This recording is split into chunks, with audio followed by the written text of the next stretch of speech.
atu chana athiang mi boy kan pachian kan som nang ma cha a kat chin lung chu kan on cha na du ning in ka ser siam ko mo boy pa ke hi kai ma te in nun dan hi ka thiam khâu lâu na chat na khi zung za lin zung za tiang y ni fa tin ka chim lai na dot na khi boy pa chung nung bi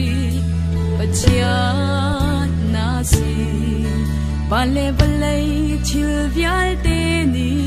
thăng tha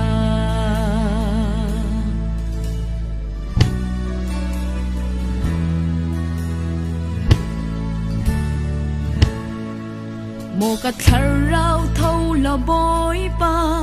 amin thiang thăng tha kanun nak ni tharau chiang him nang an so Kalung chung i sual chin lung hi katay piak boy pa kay ma te in sual ral hi katay khâu lâu na chat na khi zung za lin zung za tiang y ni fa tin ka chim lai na dot na khi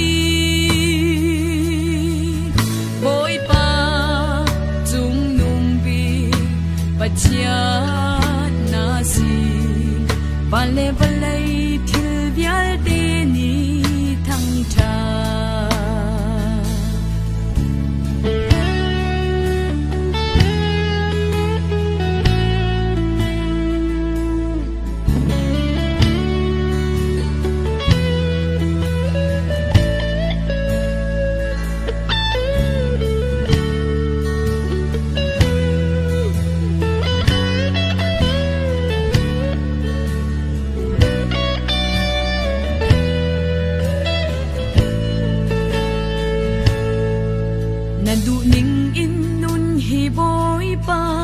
ka chon pia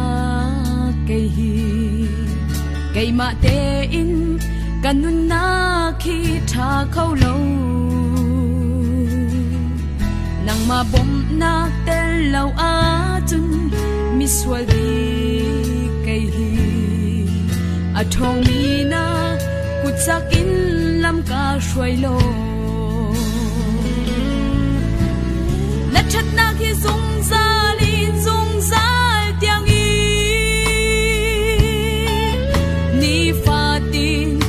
chim lai na dot na khi boy pa chung nung bi pachia na si bale bale thil vial te ni thăng tha bale bale thil vial te ni thăng tha